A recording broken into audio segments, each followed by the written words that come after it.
Today on the Daily Scoop podcast from the Scoop News Group, USAID edges closer to a shutdown, and House Oversight Democrats demand details on the White House's Starlink installation.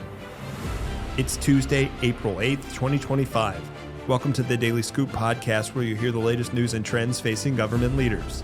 I'm the host of the Daily Scoop podcast, Billy Mitchell. Thanks so much for joining me. Now let's dive into the day's top headlines. The U.S. Agency for International Development is taking its final steps towards shuttering, sending a memo last Thursday to bureau heads focused on recruiting workers on administrative leave to assist with final steps required to decommission the agency. The memo states that the default position is that all staff are reporting to work except those who have been requested and approved to go on administrative leave, and that USAID employees may be asked to work beyond their typical subject areas to help with other projects. Those based in a bureau or independent office are supposed to have a space allotment, though managers are instructed to minimize the need for people to be shifted in and out of work. Teams that do not have an on-site presence will need to return to the office for closeout procedures, the email adds. For workers based in the U.S., managers are asked to assign people to tasks with the goal of responsible drawdown. For workers based abroad, the default work location is set to wherever these workers have been assigned, but telework is allowed if approved by an agency mission chief. There have also been questions about what happens to USAID IT equipment when workers leave the agency.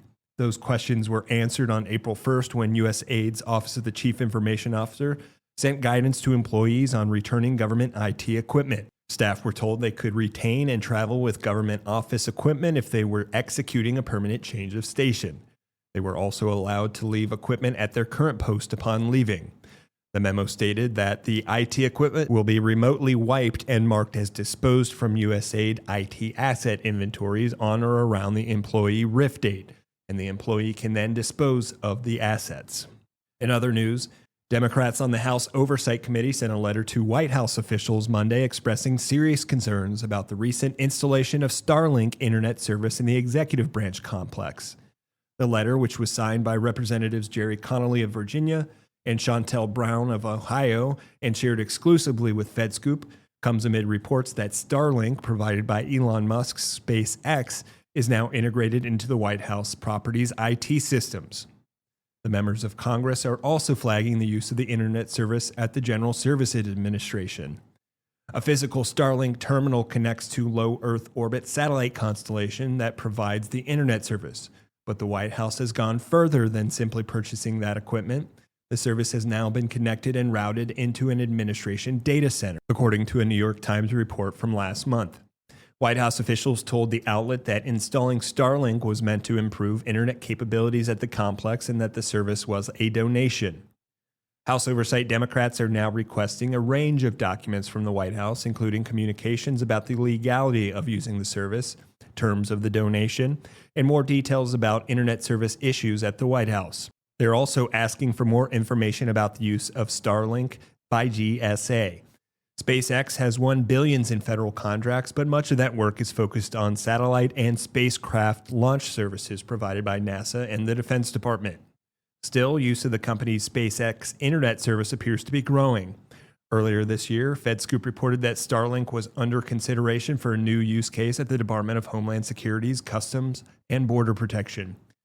The Federal Aviation Administration may also soon transition to Starlink services. A recent Freedom of Information Act request found that SpaceX has no current agreement with the agency, but a spokesperson recently told FedScoop that the Starlink tests are being done through the FAA's Telecommunications Infrastructure Program, which is managed through a contract with L3 Harris.